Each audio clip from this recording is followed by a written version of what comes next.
Ubuzima bw'abashakanye bushingiye ku rukundo, kubahana no gufashanya mu buryo bwose bushoboka. Mu isi y'uyu munsi, aho imibereho ihinduka uko iminsi ishira, gushaka uwo muzabana akaramata bisaba guhitamo neza hagendewe ku mico n'imyitwarire y'umuntu. Gushyingiranwa hagati y'abiyemeje kubana nk'umugore n'umugabo bivuze urugendo runini bombi bafata, rwuzuye ibyishimo n'ibibazo. Kubana kw'aba bombi bigendana agaciro yo kugira abazabakomokaho. Muri iki kiganiro tugiye kurebera hamwe ibimenyetso by'ingenzi bigaragaza umugabo mwiza kurusha abandi mu rugo. Turarebera hamwe uburyo afatanyamo n'umugore we, uburyo yitangira urugo, uburyo yubaha kandi akumva amarangamutima y'uwo bashakanye, ndetse n'uburyo agaragaza ubunyangamugayo mu buzima bwe bwa buri munsi. Ubuzima bw'abashakanye burangwa no gushakira hamwe ibisubizo by'ibibazo bahura nabyo, kandi bigaragara cyane ko gushakana n'umugabo uzi agaciro k'urukundo rw'ukuri bishobora kuba intambwe ikomeye mu rugendo rw'ibyishimo birambye mu mubano w'abashakanye. Gushaka umugabo mwiza ku mugore ni ikintu cyiza gishobora kugaragara mu ngeri nyinshi zirimo ubuzima bw'urugo n'imibanire myiza hagati yabo. Ibyo kandi bikagaragarira bose. Nk'uko mwamaze kubyumva, uyu munsi tukaba tugiye kurebera hamwe ingingo zigaragaza umugabo mwiza. Ikaze kuri Peter Prince Official. Nk'ibisanzwe ugiye kubana nanjye Ngayabahizi Pierre. Mbere y'uko dukomeza, banza ukore subscribe kandi no kunzogera kugira ngo ujye ubona ibindi biganiro byiza tubategurira.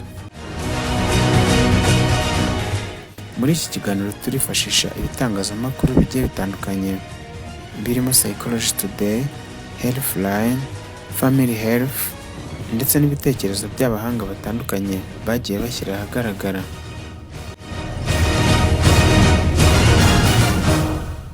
Mu rugo rwiza rw'umugore n'umugabo, mbere na mbere usanga harangwa urukundo n'ubwubahane. Urukundo n'ubwubahane ni ibimenyetso by'ingenzi biranga urugo rwiza. Umugabo urangwa n'urukundo akunda umugore we n'abana, akabereka ko abitayeho kandi abaha umwanya. Urukundo rugira uruhare mu gutuma urugo rugira ibyishimo n'umutekano. Nanone ubwubahane ni uburyo bwo kubaha ibyiyumvo, ibitekerezo n'ibyifuzo by'undi muntu. Umugabo urangwa n'ubwubahane yirinda gukomeretsa uwo bashakanye, akumva ibitekerezo bye kandi akamwereka ko amuha agaciro. Urukundo n'ubwubahane bihindura urugo ahantu h'ituze, aho buri wese yumva yisanzuye kandi akabasha kwiyumva neza. Usanga afata ibyifuzo n'ibitekerezo by'umufasha we nk'ibifite agaciro gakomeye, maze akamuha ijambo mu byemezo bifatirwa urugo. Ikindi uzasanga muri uru rugo ni uko uzasanga umugabo yitanga kandi akihangana ibihe byose.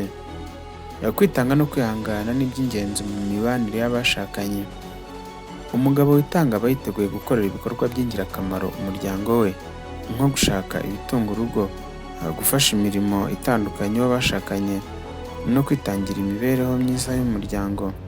Kwihangana bivuga kudacika intege mu bihe bigoye, nk'igihe habayeho ibibazo by'ubukungu cyangwa iby'ubuzima. Nibyo bituma umugabo arangwa no guharanira ko urugo rwe rutera imbere, kabone n'ibihe byaba bigoye. Kwitanga no kwihangana bituma abagize urugo bamenya ko hari umuntu ubahoza ku mutima kandi ubazirikana bikomeye. Ingingo ya gatatu igaragaza umugabo mwiza mu rugo. Itubwira ko uzasanga bene uyu mugabo aberwa no kuba inyangamugayo kandi usanga azi kuzuza inshingano ze mu rugo rwe. Kuba inyangamugayo no kwitwararika mu mico no mu mikorere. Ibi bituma umuntu adahungabanywa n'ibyaha cyangwa imyitwarire idahwitse. Umugabo w'inyangamugayo akora ibyo yemera ko ari byo, akitwararika mu buzima bwe bwose, yaba ku mugaragaro cyangwa mu gihe ari ahiherereye. Nanone umugabo mwiza azi inshingano ze mu rugo, ahora azirikana kudateshwa kuba umutware n'umuyobozi w'urugo. yita ku bantu bose bagize umuryango kandi akora ibishoboka byose ngo urugo rubeho mu bwisanzure no mu rukundo. Kuba umugabo w'umugore yizerwaho ukuri n'ubunyangamugayo bigaragaza ko ari umutware mwiza rwose, ku buryo usanga umufasha we amusanganiza urugwiro. Umugabo mwiza kandi asohoza ibyo yiyemeje, maze bigatuma atanga icyizere kitajegajega. Ibi bituma umugore we amuberaho umutima kandi akamuha icyubahiro cyose amugomba. Uyu mugabo kandi usanga aharanira iterambere ry'umuryango. Iterambere ry'umuryango si iry'imari gusa, ahubwo rigomba kuba iry'imibereho myiza, ubuzima n'uburezi. Umugabo w'ingenzi aharanira ko umuryango we ugira ishyaka ryo kwiteza imbere, akabafasha kubona amahirwe abateza imbere, akabashishikariza gukora ibikorwa bifitiye urugo akamaro ndetse no kubategurira ejo hazaza heza. Umugabo mwiza ntiyishakira inyungu ku giti cye gusa, ahubwo ashishikazwa n'iterambere ry'umuryango muri rusange. Atera inkunga umufasha we mu bikorwa bye bya buri munsi, mbese nko mu kazi, mu bucuruzi cyangwa mu bindi bikorwa byo kwihangira imirimo. Niwumva iterambere ry'umuryango kandi wumve kudatagaguza umutungo w'urugo mu gihe nta bwumvikane bwabayeho hagati yabo.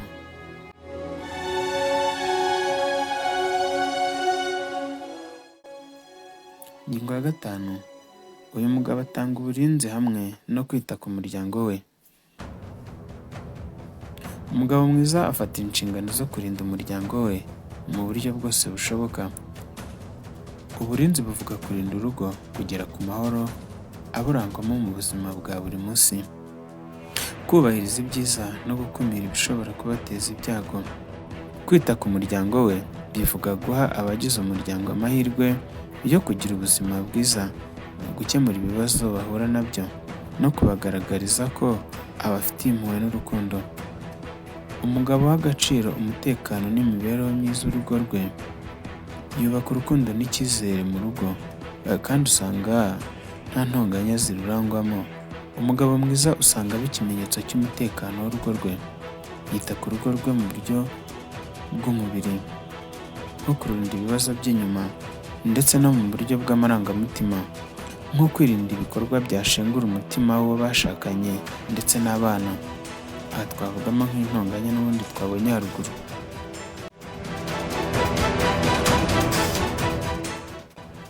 Indi ngingo ni uko urugo rw'uyu mugabo kandi usanga habamo kuganira no kumvikana mu buryo bwa gikristo.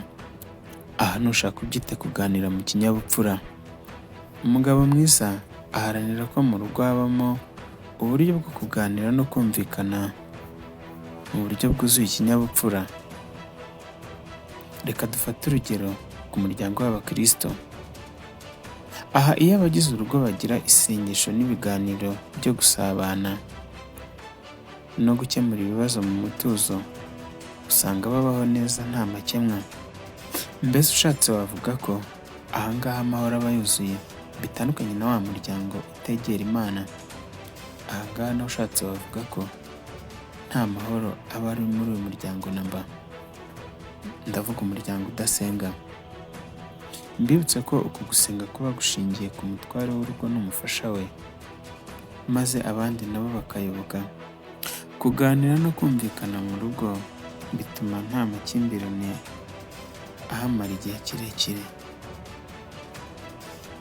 Ibyo kandi bifasha buri wese kumva ko ari ingenzi mu mibereho myiza y'urugo. Aha ni mvuga urugo wumva umuryango.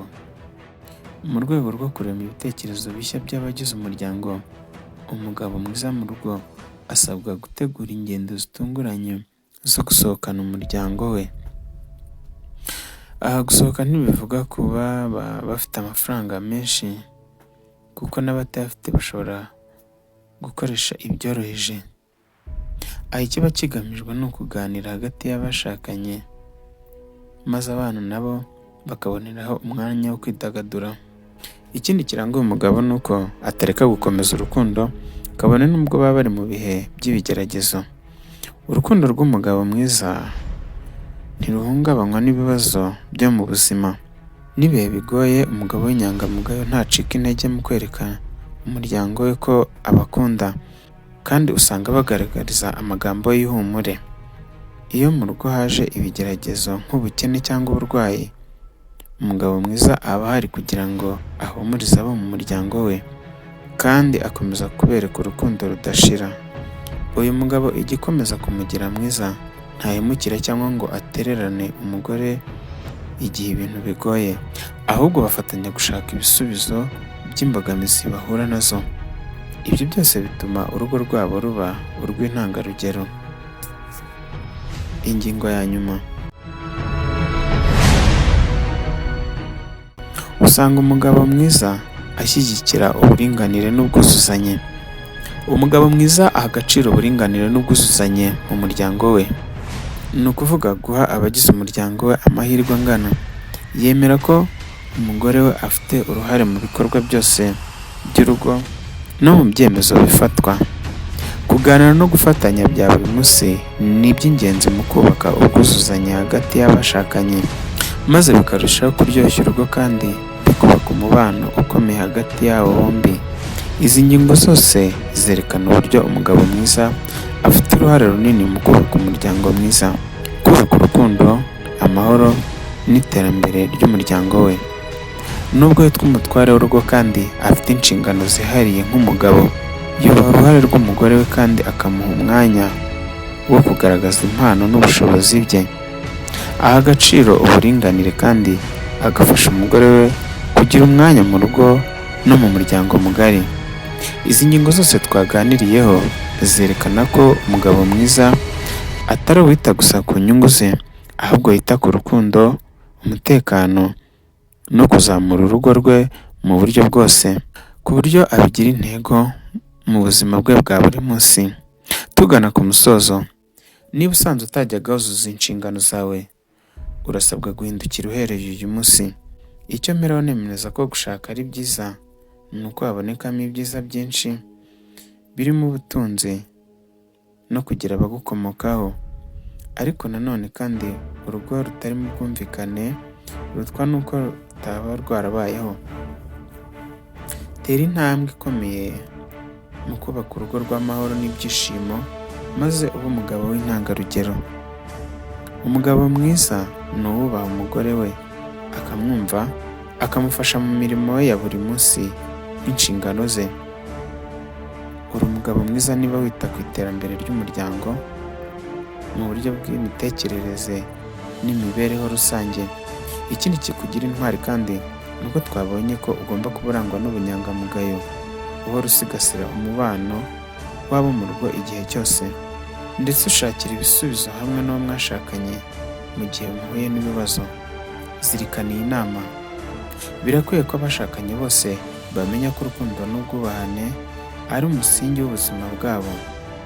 Umugabo n'umugore bakwiye gukomeza kwiyubakamo umutima wo gufashanya no gushyigikirana, nk'uko urugendo rwo gushyingiranwa rusaba ubushake n'imbaraga za bombi. Icy'ingenzi si ukugira umugabo ugereranywa n'abandi, ahubwo ni ugushimangira umubano wanyu wihariye no guharanira iterambere ry'urugo rwanyu.